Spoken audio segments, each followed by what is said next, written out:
Hi friends, welcome to Sam institute daily current affairs. July 2, 2024లో ఉన్నటువంటి current affairs discuss చేద్దాం. So మరి July 2, 2024లో ఉన్న current affairs headlines చూద్దామండి. So మనకి Shyok river పైన ఒక ఇన్సిడెంట్ జరిగింది లడఖ్లో, దానికి సంబంధించిన సమాచారం చూద్దాం.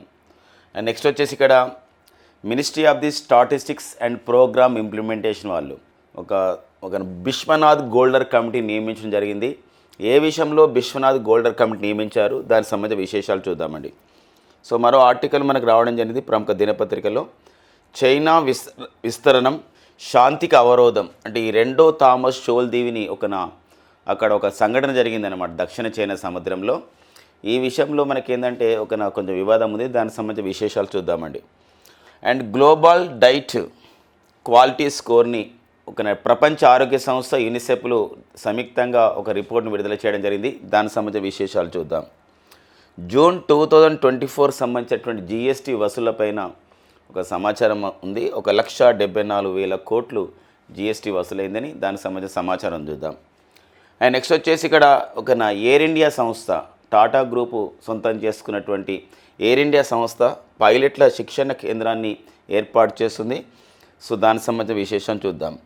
అంతేకాకుండా భారతీయ న్యాయ సమితిలో భాగంగా మొట్టమొదటి ఎఫ్ఐఆర్ అనేది మొట్టమొదటి ఎఫ్ఐఆర్ అనేది కావడం జరిగింది. అది ఎక్కడ జరిగింది, దేశంలో ఫస్ట్ ఎఫ్ఐఆర్ ఎక్కడొచ్చింది, బిఎన్ఎస్లో. అండ్ మన రాష్ట్రంలో అంటే తెలుగు రాష్ట్రాల్లో ఎక్కడ ఎఫ్ఐఆర్లు తొలిసారిగా నమోదైనాయి, ఇలాంటి విశేషాలు చూద్దామండి. ఇవన్నీ మనకి జూలై 2, 2024లో ఉన్నటువంటి కరెంట్ అఫైర్స్. ఈ షయాక్ రివర్ ఇన్ లడక్ అండి. సో ఇది మనకు న్యూస్లో ఉంది, షయాక్ రివర్ ఇన్ లడక్. సో ఎలా న్యూస్లో ఉందంటే ఇది లడఖ్లో ఉన్నటువంటి ఒక రివర్, ఇది సింధు నదికి ఒక ఉపనది.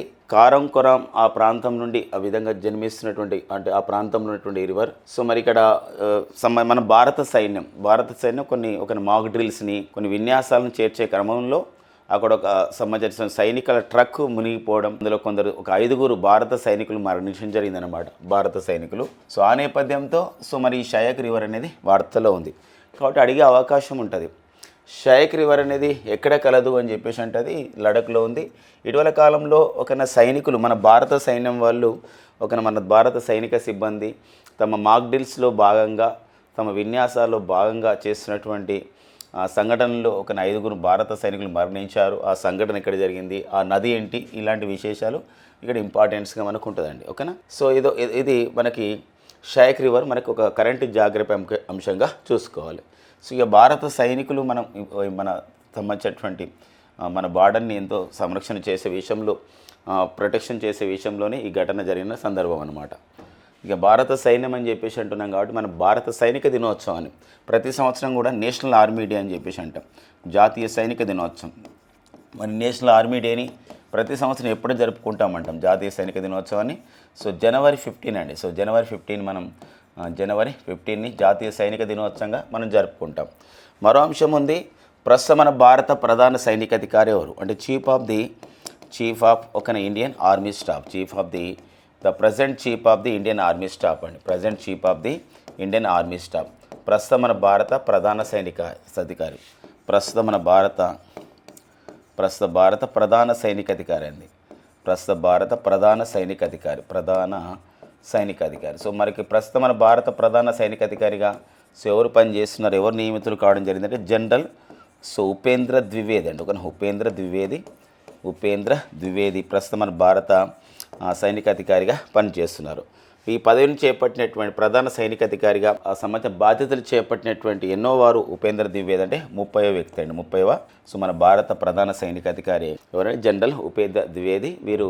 వీరి గతంలో జమ్మూ కాశ్మీర్ సంబంధించినటువంటి రెజిమెంట్లో ఇనీషియల్గా వారు 1984లో సైన్యంలో చేరడం జరిగింది. సో 40 ఇయర్స్లోనే భారత ప్రధాన సైనికాధికారిగా నియమితులు కావడం జరిగింది అనమాట. సో ఇది మనకి Shyok river in Ladakh. So Ladakh గురించి మనం చెప్పినట్లయితే లడక్ రాజధాని వచ్చేసి లేహ్ అండి. ఓకేనా, లడక్ రాజధాని వచ్చేసి లేహ్. అండ్ నెక్స్ట్ ఇంకొకటి ఏంటంటే ఇక్కడ లేహ్లోనే జాతీయ సోవా రిగ్పా పరిశోధన సంస్థ కలదండి. జాతీయ సోవా రిగ్పా అని చెప్పేసి అంటామండి. ఇది ఒక టిబెటన్ వైద్య విధానం. ఈ జాతీయ సోవా రిగ్పా పరిశోధన సంస్థ, జాతీయ సోవా రిక్పా పరిశోధన సంస్థ ఎక్కడ కలదు అని చెప్పేసి అంటే అది సో లడఖ్లో ఉందన్నమాట. ఓకేనా, అది మనకు ఒక మెడిసినల్ సంబంధించినటువంటి దానిపైన టిబెటన్ వైద్య విధానం పైన అధ్యయనం చేస్తున్నటువంటి సంస్థ. లడఖ్ అంటే మరొక వ్యక్తి మనకు న్యూస్లో ఉన్నారు, ఒక సామాజికవేత్త, ఒక విద్యావేత్త, వారే సోనం వాంగ్చుక్. ఎవరండి? సోనం వాంగ్చుక్ న్యూస్లో ఉండడం జరిగింది. సోనం వాంగ్చుక్ మరి లడఖ్లో ఉన్నటువంటి ఎవరైతే గిరిజనులు ఉన్నారో గిరిజనులకు సంబంధించినటువంటి హక్కుల గురించి, వారి యొక్క సంక్షేమ కార్యక్రమాల దృష్ట్యా, సంక్షేమం దృష్ట్యా ఈ లడఖ్లో ఉన్నటువంటి గిరిజనులని, లడఖ్లో ఉన్నటువంటి గిరిజనులు ట్రైబల్స్ని భారత రాజ్యాంగంలోని 6వ షెడ్యూల్లో చేర్చండి అని చెప్పేసి అతను 21 రోజుల పాటు 21 రోజుల పాటు నిరాహార దీక్ష చేసినటువంటి సంఘటన మనకు న్యూస్లో ఉందన్నమాట. ఒక 6వ షెడ్యూల్లో, భారత రాజ్యాంగంలో 6వ షెడ్యూల్లో ఈ గిరిజనులను చేర్చడం ద్వారా వాళ్ళకి విద్య, ఆరోగ్య, మరితరమైనటువంటి సంక్షేమ కార్యక్రమాలు అందుతాయని చెప్పేసి 21 రోజుల పాటు నిరాహార దీక్ష చేయడం జరిగింది. ఇటీవల విరమణ చేశారు కూడా సోనం వాంగ్చుక్. రామన్ మెగాసిస్ అవార్డు గ్రహీత కూడా సోనం వాంగ్చుక్ అండి. అంతేకాకుండా ఇతను లడఖ్ యొక్క అభివృద్ధి గురించి, లడఖ్ యొక్క కల్చర్ యొక్క అభివృద్ధి గురించి అతను ప్రారంభించినటువంటి సంస్థ వచ్చేది ఇక్కడ సెక్మోల్ అనే సంస్థ అండి. సెక్మోల్ అనే సంస్థను వీరు ప్రారంభించడం జరిగింది. సెక్మోల్ అనగా students educational cultural movement of the Ladakh అని చెప్పేసి అంటామండి. సెక్మోల్ అంటే students educational cultural movement of the Ladakh అండి. అండ్ లడఖ్ ప్రజెంట్ లెఫ్టినెంట్ గవర్నర్గా ఎవరు పనిచేస్తున్నారంటే B D Mishra. So brigadier B D Mishra లడఖ్కి లెఫ్టినెంట్ గవర్నర్గా పనిచేస్తున్నారు. సో నెక్స్ట్ కరెంట్ అఫైర్ చూద్దామండి. విశ్వనాథ్ గోల్డర్ కమిటీ అండి. విశ్వనాథ్ గోల్డర్ కమిటీ. సో మరి కేంద్ర గణాంకాలు తర్వాత కార్యక్రమాల అమలు శాఖ ఈ యొక్క సంబంధించినటువంటి ఈ సంబంధించిన కేంద్ర మంత్రిత్వ శాఖ ఈ నియామకం చేపట్టడం జరిగింది. విశ్వనాథ్ గోల్డర్ కమిటీ నియమించడం జరిగింది. ఏ విషయంలో అంటే advisory committee on the national accounts statistics. ఓకేనా, advisory committee of the national advisory committee of the national accounts statistics. అంటే ఇక్కడ ఏంటంటే జాతీయ ఖాతాల గణాంకాలు అంటాం. అంటే జాతీయ ఖాతాలు అంటే నేషనల్ అంటే జాతీయ, అకౌంట్స్ అంటే ఖాతాలు అని అర్థం వస్తుంది. స్టాటిస్టిక్స్ అంటే గణాంకాలు. అంటే జాతీయ స్థాయిలో మనకు వివిధ గణాంకాలు అవసరం ఉంటాయి. స్టాటిస్టిక్స్ ఈ గణాంకాలు ఎందుకు అవసరం అంటే వివిధ కార్యక్రమాల అమలు గురించి ఖచ్చితంగా మనకు గణాంకాలు అవసరం. దాని ప్రకారమే కొత్త ప్రోగ్రామ్స్ అనేది ఇంప్లిమెంటేషన్ జరుగుతుంది, ప్రారంభించడం జరుగుతుంది. ఆ విషయంలో అడ్వైజరీ కమిటీ అనమాట. అంటే నూతనమైనటువంటి గణాంకాలని మారుతున్న కాలానికి అనుగుణంగా సో మరి వివిధ సంబంధించిన స్టాటిస్టిక్స్ మారుతూ ఉంటాయి కాబట్టి మారుతున్న కాలానికి అనుగుణంగా గణాంకాలని ఆ విధంగా మార్చే విషయంలో సలహా కమిటీ అనమాట 26 సభ్యుల మందితో ఏర్పాటు చేయడం జరిగింది. దీనికి చైర్మన్గా విశ్వనాథ్ గోల్డర్ కమిటీ నియమించడం జరిగింది. To revise the base year for the GDP data అన్నమాట. అంటే 26 మెంబర్స్తో ఏర్పాటు చేయబడేటువంటి ఈ సంబంధించిన Goldar committee to revise the base year for GDP data అంటే గ్రాస్ డొమెస్టిక్ ప్రొడక్ట్. ఈ గ్రాస్ డొమెస్టిక్ ప్రొడక్ట్ అని చెప్పేసి అంటామండి. ఈ గ్రాస్ డొమెస్టిక్ ప్రొడక్ట్ని మనం అంచనా వేస్తూ ఉంటారు. అంచనా వేయడమే కాదు, తయారు చేస్తుంటాం. ఎంత వృద్ధి రేటు సాధించాం, ఎంత ఆర్థిక వృద్ధి రేటు సాధించాం. ఇలాంటి గ్రాస్ డొమెస్టిక్ ప్రొడక్ట్ విషయంలో మనం దేంతో పోల్చి ప్రజెంట్ ఇయర్కి మనం చూసుకుంటామంటే 2011 and 12 దీన్ని బేస్ చేసుకొని మనం ఇలాంటి తయారు చేసుకుంటాం. ఒక బేస్ ఇయర్ 2011-12 సంవత్సరంతో పోలుస్తూ ఇప్పుడు ఎలా వివిధ సంబంధించినటువంటి ఒక ఆర్థిక వృద్ధి ఎలా ఉంది, లేకపోతే డబ్ల్యూపీ అంటాం. డబ్ల్యూపీ అంటే ఇక్కడ ఏంటంటే ఒక బేస్ ఇయర్ తీసుకున్నప్పుడు ఈ బేస్ ఇయర్ 2011-12కు ఒక ఆర్థిక సంవత్సరాన్ని బేస్ ఇయర్ తీసుకొని ఓల్ ప్రైస్ ఇండెక్స్ని తయారు చేసుకుంటాం. ప్రొడ్యూసర్ ప్రైస్ ఇండెక్స్ అని చెప్పేసి అంటాం. కన్జ్యూమర్ ప్రైస్ ఇండెక్స్ అంటాం. ఓల్ ప్రైస్ ఇండెక్స్ అంటే ఇక్కడ డబ్ల్యూపీఐ. అండ్ నెక్స్ట్ వచ్చేసి ప్రొడ్యూసర్ ప్రైస్ ఇండెక్స్ అని చెప్పేసి అంటామండి. ప్రొడ్యూసర్ ఓకేనా, ఓల్ ప్రైస్ ఇండెక్స్ ఒకటి and producer price index and next వచ్చి కన్జ్యూమర్ ప్రైస్ ఇండెక్స్ అని చెప్పేసి అంటాం. మరి వీటిని మనం తయారు చేసుకుంటాం. అయితే ఇప్పుడు ఏం చేస్తున్నారంటే ఇప్పుడు ఒక ప్రపోజల్ ఉంది. ఏంటి ఆ ప్రపోజల్ ఉందంటే ఇప్పటి నుండి ఈ 2011-12 ఒక ఆధారంగానే మన బేస్ ఇయర్ ఆధారంగానే ఓల్ ప్రైస్ ఇండెక్స్ అంటే టోకు ధరల సూచి ఎలా ఉంది, ఈ యొక్క ఆహార ధాన్యాలు కానివ్వండి మిగతా సంబంధిత వస్తువుల ఈ టోకు ధరల సూచి ఎలా ఉంది. ప్రొడ్యూసర్ ప్రైస్ ఇండెక్స్ అంటే ఇక్కడ ఉత్పత్తి సంబంధించినటువంటి ఉత్పత్తిదారుల సంబంధించినటువంటి ధరల సూచి ఎలా ఉంది. ఉత్పత్తిదారుల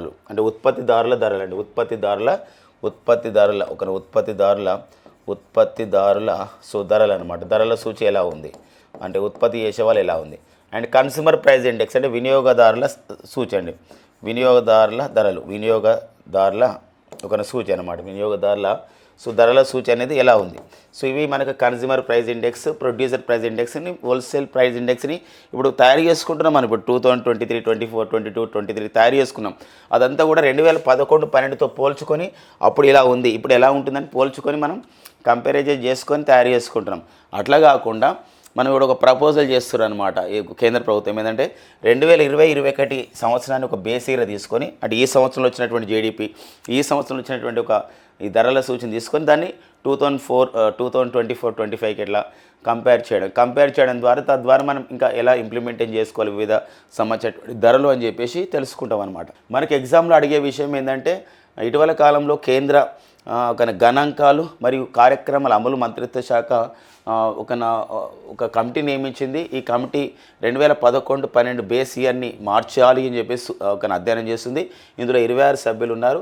అయితే అది ఏమని ప్రపోజ్ చేయడానికి ట్రై చేస్తుంది, లేదా ఏమని ప్రపోజ్ చేయడానికి అధ్యయనం చేస్తుందంటే ఏ సంవత్సరాన్ని బేస్ ఇయర్ తీసుకోవడానికి అధ్యయనం చేస్తుందంటే 2020-21 అలాంటి అనమాట. ఇది విశ్వనాథ్ గోల్డర్ కమిటీ, అడ్వైజర్ కమిటీ అంది నేషనల్ అకౌంట్స్ స్టాటిస్టిక్స్ అని చెప్పేసి అంటాం. ఓకేనండి, ఇది ఒక కరెంట్ ఎకనామీ అంశంగా చూసుకోవాల్సిన అవసరం ఉంటుందండి. ఇక నెక్స్ట్ వచ్చేసి మనకు ఒక అంతర్జాతీయ విషయం, ఇంటర్నేషనల్ రిలేషన్స్లో అంతర్జాతీయ సంబంధాలు వచ్చేది చైనా విస్తరణం. అంటే చైనా విస్తరణం, రణం అంటే యుద్ధం అవుతుంది, శాంతికి అవరోధం అని చెప్పేసి ఒక సంబంధించినటువంటి ఒక ఆర్టికల్ ఇవ్వడం జరిగింది ప్రముఖ దినపత్రిక ఈనాడులో. మరి ఎలాంటప్పుడు దక్షిణ చైనా సముద్రం. సో ఫ్రెండ్స్, మనందరూ కూడా తెలుసు, ఇప్పుడు ఒక United Nations convention on the law of the seas అని చెప్పేసి అంటాం. ఈ చట్టం ప్రకారం ఏంటంటే ఏ దేశానికి ఎంత ఒక మ్యారిటైమ్ జోన్ ఉండాలి, ఏ దేశానికి ఎంత ఒక టెరిటోరియల్ జోన్ ఉంటుంది, ఏ దేశానికి ఎంత ఒక ఎకనామిక్ ఎక్స్క్లూజివ్ జోన్ ఉంటుంది, ఇలాంటి విషయాలు మనకి యుఎన్ క్లాజ్ అనే ఒక ఒప్పందం ద్వారా తెలుస్తుంది. అయితే ఇక్కడ దక్షిణ చైనా సముద్ర విషయంలో చైనా వాదించే ఒక వితండవాదం ఉంది. ఏంటంటే దక్షిణ చైనా సముద్రంలోని దీవులు కానివ్వండి, దక్షిణ చైనా సముద్రం మొత్తం మాదే అని చెప్పేసి గత కొన్ని సంవత్సరాలుగా చైనా వాదిస్తుంది. ఈ విషయంలోనే దక్షిణ చైనా సముద్రానికి అండ్ చైనా, వియత్నాం, అంటే చైనా ఇది దక్షిణ చైనా సముద్రం మొత్తం అంటుంది, Vietnam, Philippines, Brunei, Malaysia, Taiwan. So ఈ దేశాల మధ్య దక్షిణ చైనా సముద్రానికి చైనా అండ్ ఈ మిగతా దేశాలకు మధ్య అంటే Vietnam, Philippines, Brunei, Malaysia, Taiwan దేశాల మధ్య కూడా కొన్ని వివాదాస్పదమైన దీవులు ఉన్నాయన్నమాట. ఈ క్రమంలోనే గతంలో 1995లో మిస్టర్ రీఫ్ అనే దీవిని చైనా మొత్తం స్వాధీనం చేసుకోవడం జరిగింది. సో ఫిలిప్పైన్ దేశం అయితే దీన్ని తీవ్రంగా ప్రతిఘటించింది. ఈ మధ్య కాలంలో కూడా ఈ ఫిలిప్పైన్ దేశానికి అండ్ నెక్స్ట్ వచ్చేసి చైనా దేశానికి ఈ స్ప్రాట్లీ అండ్ పారాసెల్ దీవుల మధ్య కూడా కొంచెం వివాదం నడిచింది. అంతేకాకుండా ఇది ఫిలిప్పైన్స్ సమీపాన ఉన్నటువంటి రెండవ థామస్ షోల్ దీవ్ వద్ద ఇటీవల కాలంలో ఇక్కడ ఒక సంబంధించిన షిప్ పైన ఒక నౌక పైన అంటే ఫిలిప్పైన్ దేశానికి చెందిన ఒక నౌక పైన ఫిలిప్పైన్స్ దేశానికి చెందిన ఒక నౌక పైన చైనా దాడి చేసింది. ఇది మనకి ఏంటంటే అంతర్జాతీయ పరంగా చాలా న్యూస్లో ఉంది. అందుకోసమే చైనా తన యొక్క సామ్రాజ్య విస్తరకాంక్ష, లేదా చైనా ఈ దక్షిణ చైనా సముద్రంలో ఉన్నటువంటి ఏవైతే ఒక ఇంపార్టెంట్ సంబంధించినటువంటి ఒక ఖనిజాలు ఉన్నాయన్నమాట, అలాంటి ఖనిజాలని మా సొంతం చేసుకోవాలనే ప్రధానమైన ఉద్దేశం ఇక్కడ కనబడుతుంది. కాబట్టి ఇది శాంతికి అవరోధం అవుతుంది ఈ యొక్క సామ్రాజ్య విస్తరణకాంక్ష అని చెప్పేసి ఇక్కడ న్యూస్లో ఇవ్వడం జరిగింది. మనకు అడిగే అవకాశం ఉంది ఏంటంటే రెండో థామస్ షోల్ దీవి ఇటీవల వార్తలు ఉంది. ఇది ఏ రెండు దేశాల మధ్య వివాదాస్పదమైంది? ఇటీవల కాలంలో రెండో థామస్ షోల్ దీవి వద్ద చైనా ఏ దేశం చెందిన నౌకని ఇట్లా దాడి చేసింది? రెండు క్వశ్చన్స్ మనకి ఇక్కడ ఇంపార్టెంట్గా ఉంటాయండి. ఓకేనా? సో మనకి ఇది చైనా అండ్ ఫిలిప్పైన్స్ మధ్య గొడవతో పాటుగా దౌత్య సంబంధాలతో పాటుగా Vietnam, Philippines, Brunei, Malaysia, Taiwan దేశాల మధ్య కూడా ఉన్నట్టు మనం చెప్పుకోవచ్చు అనమాట. నెక్స్ట్ చూద్దామండి, గ్లోబల్ డైట్ క్వాలిటీ స్కోర్. మరి గ్లోబల్ డైట్ క్వాలిటీ స్కోర్ అని చెప్పేసి అంటే ఇది ప్రపంచ ఆరోగ్య సంస్థ, యునిసెఫ్ సంస్థలు సంయుక్తంగా చేయడం జరిగిందనమాట. సో ఆరోగ్యకరమైనటువంటి ఆహారం పైన అధ్యయనం చేయడం జరిగింది. ఎలాంటి ఆహారం తీసుకోవాలి, ఆహారం అనేది మనకు ఎలా ఆరోగ్యానికి ఎందుకోసం అంటే ఇక్కడ మనకు ఆహారాన్ని ఒక ఔషధంగా తీసుకోండి అని చెప్పేసి మన భారతదేశం సూచించిన నేపథ్యం ఉంటుంది. అలాంటప్పుడు ఏంటంటే ఇప్పుడు మన 25 రకాల ఆహారాలు ఎలా మనం వాళ్ళని ఒక జీవనశైలిలో భాగం చేసుకోవాలని చెప్పేసి ఒక నివేదికని ఈ సంస్థ విడుదల చేయడం జరిగింది. ఏ పేరుతో? గ్లోబల్ డైట్ క్వాలిటీ స్కోర్ అండి. ఓకేనా. కూరగాయలు ఈ యొక్క సంబంధించినటువంటి 25 రకాల ఆహారాల్లో కూరగాయలు ఎంత తీసుకోవాలి, లేదా స్ప్రౌట్స్ ఓకేనా, లేకపోతే మొలకెత్తిన విత్తనాలు ఎంత తీసుకోవాలి, గింజలు. అండ్ నెక్స్ట్ వచ్చేసి అలా కాకుండా మాంసం ఎలా తీసుకోవాలి, ప్రోటీన్ పర్పస్ ఏం తీసుకోవాలి, ఏం తీసుకోకూడదు కూడా మొత్తం కూడా ఇలా ఇవ్వడం జరిగింది అనమాట. గ్లోబల్ డైట్ క్వాలిటీ స్కోర్ని ఆరోగ్యకరమైన ఆహారంపై అధ్యయనం చేసి 25 రకాల ఆహారాలను తీసుకునే విషయంలో ప్రపంచ ఆరోగ్య సంస్థ, యూనిసెఫ్ సంస్థలు ఇట్లా ఒక విషయం చెప్పడం జరిగిందనమాట. అదే మనకి గ్లోబల్ డైట్ క్వాలిటీ స్కోర్. మనకి ఎగ్జామినేషన్ అడిగే విషయం ఏంటంటే ఆరోగ్యకరమైన ఆహారంపై అధ్యయనం చేసి గ్లోబల్ డైట్ క్వాలిటీ స్కోర్ని విడుదల చేసినటువంటి సంస్థలు ఏమన్నప్పటికీ WHO, ప్రపంచ ఆరోగ్య సంస్థ, యూనిసెఫ్ సంస్థలు చేయడం జరిగిందనమాట. WHO అని చెప్పేసి అంటాం. WHO 1948 ఏప్రిల్ 7 ఏర్పాటు చేయబడ్డ సంస్థ. వరల్డ్ హెల్త్ ఆర్గనైజేషన్ జెనీవా కేంద్రంగా పనిచేస్తున్నటువంటి సంస్థ కూడా WHO. అండ్ ఒక WHOకి ప్రజెంట్ డైరెక్టర్ జనరల్గా పనిచేస్తున్న వారు వచ్చేసి ఇక్కడ టెడ్రస్ అదనం గేబ్రియోసిస్. టెడ్రస్ అదనం గేబ్రియోసిస్ అనేవారు WHOకి ఒక ప్రజెంట్ వారు ఒక డైరెక్టర్ జనరల్గా పనిచేస్తున్నారు. అండ్ నెక్స్ట్ వచ్చేసి యూనిసెఫ్ అని చెప్పేసి అంటాం. United Nations International Children's Emergency Fund అంటామండి. United Nations International Children's Emergency Fund. New York అండి. న్యూయార్క్ ఒక రధాన కేంద్రంగా ఇది పనిచేస్తుంది సంస్థ. మరి యూనిసెఫ్కి ప్రజెంట్ డైరెక్టర్ జనరల్గా పనిచేసిన వారు వచ్చేసి క్యాథరీన్ రస్సెల్ అండి. క్యాథరీన్ రస్సెల్ అనేవారు యూనిసెఫ్కి ప్రజెంట్ డైరెక్టర్ జనరల్గా పనిచేస్తున్న నేపథ్యం అనమాట. మన భారతదేశంలో కూడా ఈ జీవన శైలిలో అంటే మన లైఫ్ స్టైల్ చేంజ్ అవుతున్న సందర్భం ఉంది. జీవనశైలి మార్పులు వచ్చేసినాయి ఈ యొక్క తినే పదార్థాల్లో. అందుకోసమే చాలా రోగాలు కూడా వస్తున్న నేపథ్యం ఉంది. అందుకోసమే మన ICMR సంస్థ అంటే Indian council for the medical research వాళ్ళు ఒక జీవనశైలిలో మార్పుల కారణంగా మనం ఎలాంటి ఆహార పదార్థాలు తీసుకోవాలని చెప్పేసి ఒక కమిటీని ఏర్పాటు చేశారు. దానికి నేతృత్వం వహించింది doctor Hemalatha committee. Doctor Hemalatha committee అంటే వీరు హైదరాబాద్లో ఉన్నటువంటి NIN సంస్థకు ప్రాతినిధ్యం వహిస్తున్నారు. దానికి డైరెక్టర్గా హైదరాబాద్లో ఉన్నటువంటి సంస్థ ICMRకి అనుబంధంగా పనిచేస్తున్న సంస్థ NIN, national institution of the nutrition.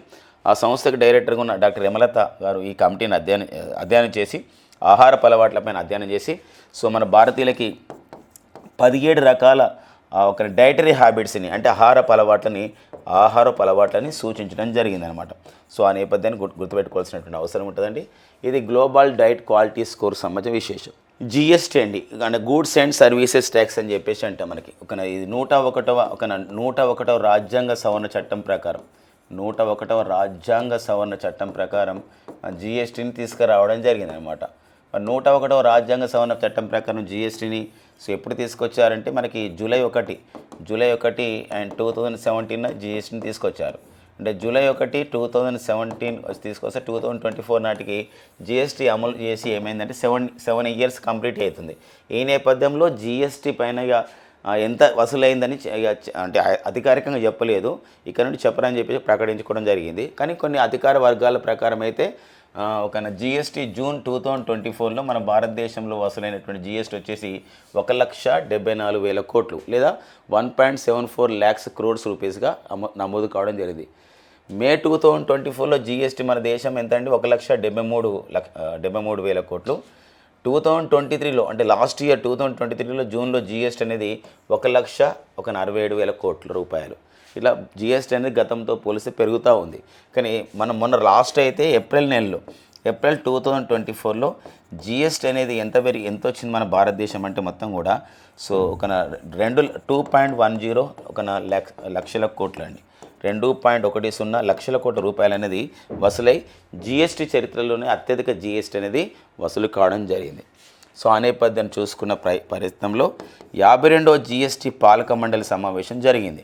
52వ GST పాలక మండలి సమావేశం లాస్ట్ ఇయర్ జరిగింది 2023 అక్టోబర్ 7న నిర్మలా సీతారామన్ గారి నేతృత్వంలో.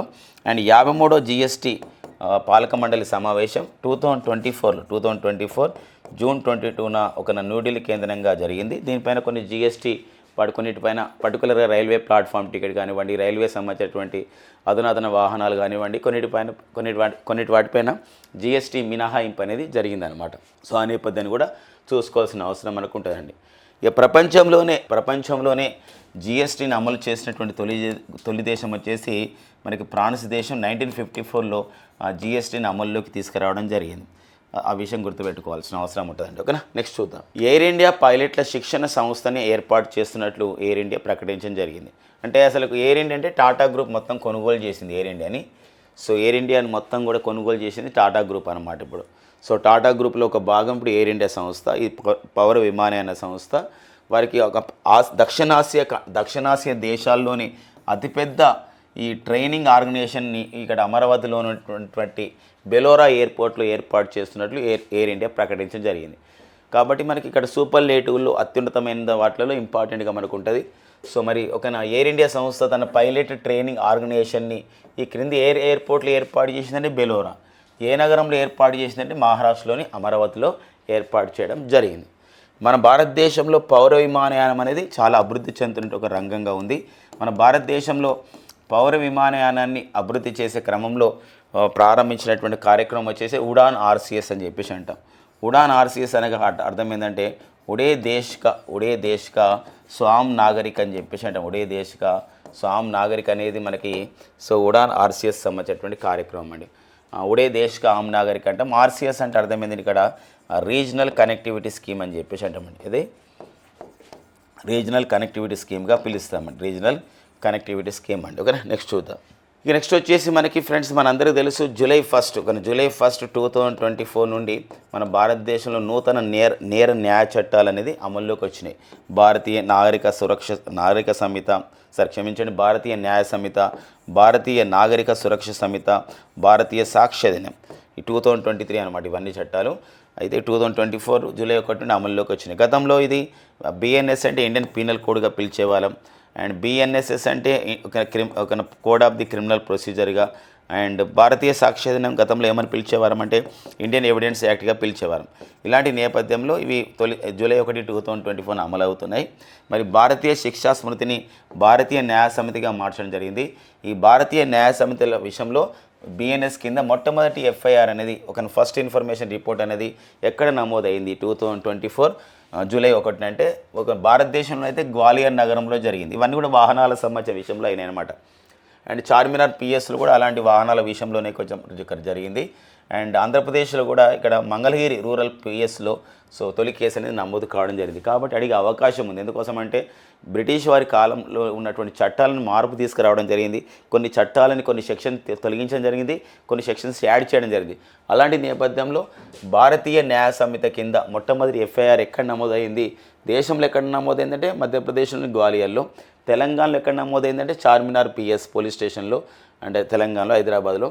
అండ్ ఆంధ్రప్రదేశ్లో అయితే మంగళగిరి రూరల్ పిఎస్ పరిధిలో ఇలాంటి సంబంధించినటువంటి కేసు అనేది నమోదు కావడం జరిగింది. ఓకేనా, నెక్స్ట్ చూద్దాం. ఇక ఒక సైన్స్ అండ్ టెక్నాలజీ అప్డేట్ అండి. మనకు జూలై 1, 2024 సో మనకి జపాన్ ఏరోస్పేస్ ఎక్స్ప్లోరేషన్ ఏజెన్సీ అని చెప్పేసి అంటామంటే అంటే జపాన్ దేశానికి చెందినటువంటి ఒక అంతరిక్ష పరిశోధన సంస్థ.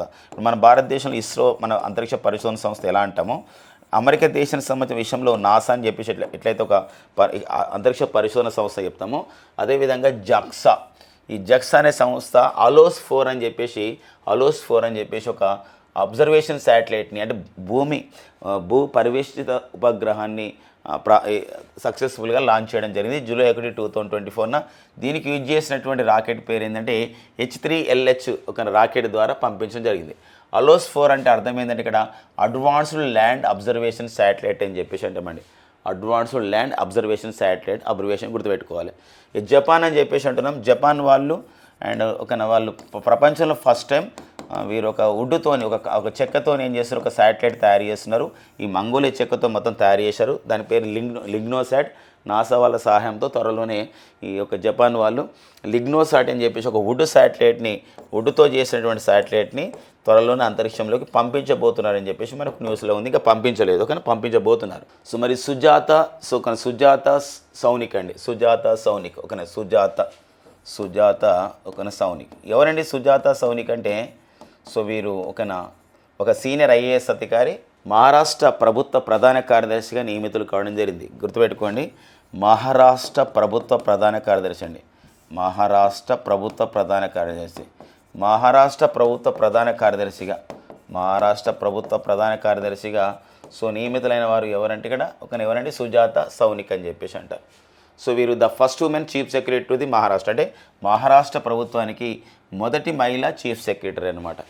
అలాంటి నేపథ్యాన్ని కూడా గుర్తుపెట్టుకోవాలి. ఇప్పుడు తెలంగాణ కూడా ఒక ప్రభుత్వ ప్రధాన కార్యదర్శి మహిళా ఐఏఎస్ అధికారి, సీనియర్ ఐఏఎస్ అధికారి పనిచేస్తున్నారు, వారు శాంతి కుమార్ గారు. అట్లా అనమాట. సో మనకి ఇక్కడ ఇప్పుడు ప్రజెంట్ అయితే ఏ రాష్ట్రాలకి మహిళా ప్రభుత్వ ప్రధాన కార్యదర్శి ఉన్నారంటే తెలంగాణకు ఒక ప్రభుత్వ ప్రధాన కార్యదర్శి మహిళ ఉన్నారు, వారు శాంతి కుమార్ మేడం గారు. అండ్ ఉత్తరాఖండ్కి ఎవరున్నారండి, రాధా కతూరి గారు ఉన్నారు. అండ్ మహారాష్ట్రకి ఎవరున్నారంటే సుజాత సౌనిక్ ఉన్నారు. కాబట్టి అలాంటి విషయాలు కూడా గుర్తుపెట్టుకోవాలండి. పర్సన్స్ ఇన్ ద న్యూస్లో ఉంటాయి. ఇక నెక్స్ట్ వచ్చేసి కరెంట్ హిస్టరీ పాయింట్ ఆఫ్లో మనం చూసినట్లయితే ఇక్కడ జనగామ జిల్లా, తెలంగాణలోని జనగామ జిల్లా పాలకుర్తి మండలం గూడూరులో సో మరి చరిత్ర పరిశోధకుడైనటువంటి రెడ్డి రత్నాకర్ రెడ్డి గారు రాష్ట్రకూటుల నాటి జైన యక్షిణి శిల్పాలని కనిపెట్టడం జరిగింది. అంటే జైన యక్షిణి శిల్పాల యొక్క ప్రత్యేకత ఇది అరుదైనటువంటి జైన పద్మావతి శిల్పాలు. 23వ తీర్థాంకరుడైనటువంటి పార్శ్వనాథుడి శాసన దేవతగా ఈ యొక్క సంబంధించినటువంటి యక్షిణిని పిలుస్తారన్నమాట. ఆ జైన యక్షిణి శిల్పాలు కాబట్టి అడిగే అవకాశం ఉంటుంది.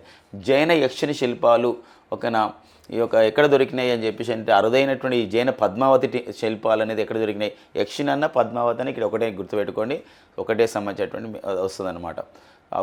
కాబట్టి అడిగే అవకాశం ఉంటుంది. జైన యక్షిణి శిల్పాలన్నా అరుదైన జైన పద్మావతి శిల్పాలన్నా కూడా ఒకటే. సో ఇది మనకు ఎక్కడ లభ్యమైన చరిత్రకారులు అయినటువంటి రెడ్డి రత్నాకర్ రెడ్డి గారి కంటే తెలంగాణలోని జనగామ జిల్లా పాలకుర్తి మండలంలో అవైలబుల్ కావడం జరిగిందంట. ఓకేనా, నెక్స్ట్ చూద్దాం. Fauna of India check list portal అండి. ఫౌనా అంటే అర్థం ఏంటంటే ఫ్లోరా అండ్ ఫౌనా అని చెప్పేసి అంటాం. ఫ్లోరా అంటేనో మొక్కలకు సంబంధించిన విషయము, మొక్కలకు సంబంధించిన గురించి ప్లాంట్ కింగ్డమ్ అని చెప్పేసి అంటాం. ఫౌనా అంటే యానిమల్ కింగ్డమ్, అంటే జంతు సంబంధించినటువంటి మొత్తం జంతువుల విషయాలన్నమాట. ఇలా ఫ్లోరా అండ్ ఫౌనా అని చెప్పేసి అంటాం, ఫ్లోరా ఫౌనా అని చెప్పేసి అంటాం. మరి ఇదే విధంగా ఇక్కడ ఫౌనా అంటున్నాం అంటే జంతు సంబంధించిన విషయం, అంటే జంతు జాతులు ఏమున్నాయని చెప్పేసి. ఇలా మనకు కోల్కతా కేంద్రంగా పనిచేస్తుంది జువలాజికల్ సర్వే ఆఫ్ ఇండియా అండి. మరి జువలాజికల్ సర్వే ఆఫ్ ఇండియాని మన 109వ వార్షికోత్సవం అనేది జరిగింది. ఈ 109వ వార్షికోత్సవం సందర్భంగా so fauna of the Indian check list పోర్టల్ని విడుదల చేయడం జరిగింది.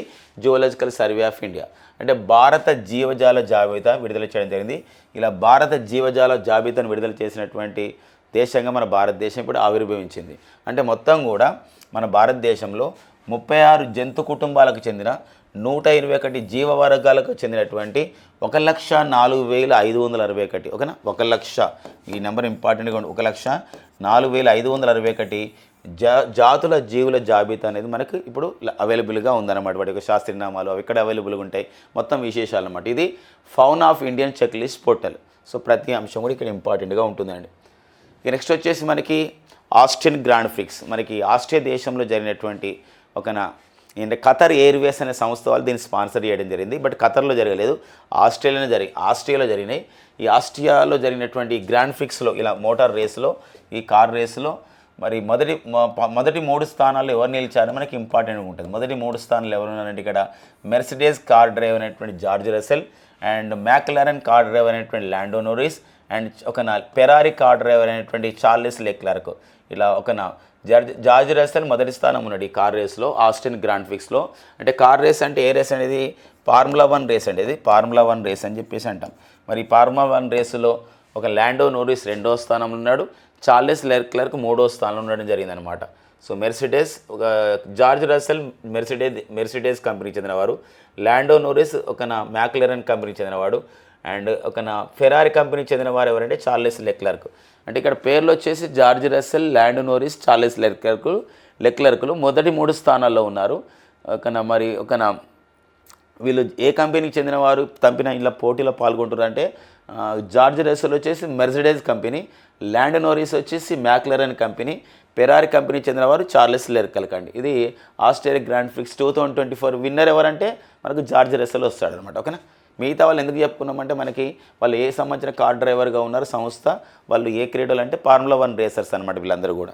ఈ నెక్స్ట్ వచ్చేసి మనకి చెన్నైలో జరిగినటువంటి దక్షిణాఫ్రికాలో ఏకైక టెస్టుతో మన భారత మహిళల క్రికెట్ టీం మస్తు రికార్డు సాధించింది. ఎలా రికార్డు సాధించిందంటే ఇక్కడ మనకి వరుసగా కూడా మనకి టెస్ట్ మ్యాచ్లు కూడా 3 టెస్ట్ మ్యాచ్లు మనం వివిధ దేశాలతో ఈ మధ్యలో ఆడి విన్ అయింది మన భారత మహిళల టీం. మన భారత మహిళల టెస్ట్ కెప్టెన్ వచ్చేసి మనకి హర్మన్ ప్రీత్ కౌర్, వీరి నాయకత్వంలో విజయం పొందడం జరిగింది. ఈ యొక్క మ్యాచ్లో ప్లేయర్ ఆఫ్ ది మ్యాచ్ని స్నేహ రాణా 10 వికెట్లు తీసినటువంటి స్నేహ రాణాకి ఇవ్వడం జరిగింది. జులన్ గోస్వామి తర్వాత ఒక టెస్ట్ క్రికెట్లో 10 వికెట్లు తీసినటువంటి రెండో భారత క్రీడాకారిణిగా స్నేహ రాణా ఈ ఘనతను సాధించడం జరిగింది. కెప్టెన్ వచ్చేసి ఎవరంటే హర్మన్ ప్రీత్, ఆల్రెడీ మనం చెప్పుకున్న హర్మన్ ప్రీత్ కౌర్. సో వీరు మన భారత మహిళల టెస్ట్ టీం కెప్టెన్. వరుసగా 3 అంతర్జాతీయ టెస్ట్ మ్యాచ్లని గెలిచినటువంటి టీంకి కెప్టెన్గా ఉన్నటువంటి మహిళా భారత కెప్టెన్గా క్రికెట్ కెప్టెన్గా గుర్తించబడ్డారు. అండ్ మన భారత టీంలోని షెఫాలి వర్మ ఈ యొక్క టెస్ట్ మ్యాచ్లో 229 పరుగుల రికార్డు సాధించడం జరిగింది. గతంలో మన భారతదేశానికి చెందినటువంటి క్రికెటర్ అయినటువంటి సంధ్యా అగర్వాల్ ఒక టెస్ట్ మ్యాచ్లో అత్యధికంగా చేసిన స్కోర్ 217. ఆ యొక్క రికార్డ్ని షెఫాలి వర్మ రికార్డ్ని బ్రేక్ చేయడం జరిగింది. కాబట్టి అడిగే అవకాశం ఉంటుంది. భారత మహిళల క్రికెట్ టీం టెస్ట్ క్రికెట్ విభాగంలో ఒక అత్యధిక స్కోర్ చేసినటువంటి వారు ఎవరంటే షెఫాలి వర్మ. అంతేకాకుండా ఒక ప్లేయర్ ఆఫ్ ది మ్యాచ్ దక్షిణాఫ్రికాలో ఏకైక టెస్టులో ఘన విజయం సాధించింది. మనకి జూలై 2024 ఘన విజయం సాధించినటువంటి వీరు. సో మరి స్నేహ రాణా ప్లేయర్ ఆఫ్ ది మ్యాచ్గా ఉన్నారు, 8 వికెట్లు తీసుకున్నారు. జులన్ గోస్వామి రికార్డ్ని ఎవరు బ్రేక్ చేశారు ఈ విషయంలో, 10 వికెట్లు తీసుకుని ఒక అంతర్జాతీయ మహిళల క్రికెట్ టీంలో అన్నప్పుడు ఈ మనకు స్నేహ రాణా అనే పేరు గుర్తుపెట్టుకోండి. ఓకే, ఇవన్నీ కూడా వీళ్ళందరూ కూడా మహిళల క్రికెటర్లు అండి, మన భారత మహిళల క్రికెటర్లు. ఇక నెక్స్ట్ వచ్చేసి మనము ప్రపంచ చెస్ ఛాంపియన్షిప్ అండి. యాక్చువల్గా ప్రపంచ చెస్ ఛాంపియన్షిప్కి మనమే నిర్వహించాలని చెప్పేసి అనుకున్నాం. ఫస్ట్ మన తమిళనాడు రాష్ట్ర ప్రభుత్వం బిడ్డింగ్ వేసింది చెన్నైలో నిర్వహించాలని, తర్వాత తప్పుకుంది. తర్వాత ఢిల్లీ వాళ్ళు కూడా బిడ్డింగ్ వేయడం జరిగింది. ఫైనల్గా పోటీ పడినారు. ఈ ఫిడే సంస్థ, ఫిడే అంటాం, ఫిడే అంటే ఇక్కడ ఏంటంటే అంతర్జాతీయ చెస్ సమాఖ్య.